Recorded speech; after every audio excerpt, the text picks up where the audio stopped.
everyone, so today we are going to talk about hip rotation. But first of all, I'm Mr. D, but you, my friend, you can call me Thomas. I make video about my journey trying to master the game of golf, and as I go, I share my thoughts, my experience, so you can improve as well. So let's get to the topic of today, which is hip rotation. I think, generally speaking, not necessarily just hip rotation, but when it comes to sensation, feeling, and accuracy compared to what it actually do, I think a lot of people are having the assumption that if you're feeling something and you're not getting the result you want, this is because there is incoherence in the way you're feeling things. Where I think the issue lies in something a bit different. It's more we have a misunderstanding of what we should feel, and therefore we are feeling the wrong thing. I don't know if it makes sense. Well, so let's take the example of the topic of today, which is the hip rotation. When you rotate your hip is attached to your spine angle, so to your spine. And when the hip rotates, it does two things. Let's talk first in the backswing, then we are talking about the downswing after. But in the backswing, you have your right hip that is actually moving back, and left is moving back and left, like this.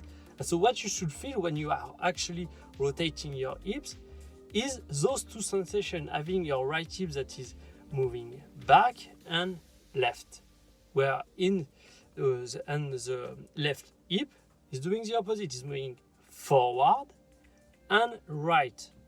And so generally speaking, what I find in my game, and also I think is a lot of people, when you're rotating your hips the wrong way, it's primarily because you're focusing on just one of the two pieces each time. Me, for instance, I'm focusing too much on my right hip going back, but not enough going left. And therefore, I tend to rotate, but also having an axis tilt toward the left, because I'm not rotating toward the left. So my spine angle is doing that because my hips is only moving back and not left. So by moving left, it allows the spine angle to actually stay centered. And for the other people, the ones that are actually rotating their hips, thinking only about left, they are doing this motion where their hips are moving too much forward towards the target, and actually they are not shifting enough their weight to the right. So this is in the backswing, and then in the downswing, this is exactly the same. When you are rotating your hips at impact, you have your left hip that is moving back and right. Back and right, so it's going behind you, back and right, where your right hip is moving forward and left. And I think me, for instance, I'm focusing too much on having my left hip going back and my right hip going left. So it's not, my right hip is not moving forward enough, and my left hip is not moving right enough. So it's that prevents me from actually rotating efficiently. And once you are doing that the right way, you are approaching what the best pros are doing, which allow you to have a very natural rotation that allow you to keep a spine very steady, very center. And the axis tilt you have in the downswing, where your head is behind, is actually generated during the transition, where you are bumping your hip forward. And once those hips are bumped forward and your head is backward, then this is just rotation, and actually all those pieces are not moving anymore.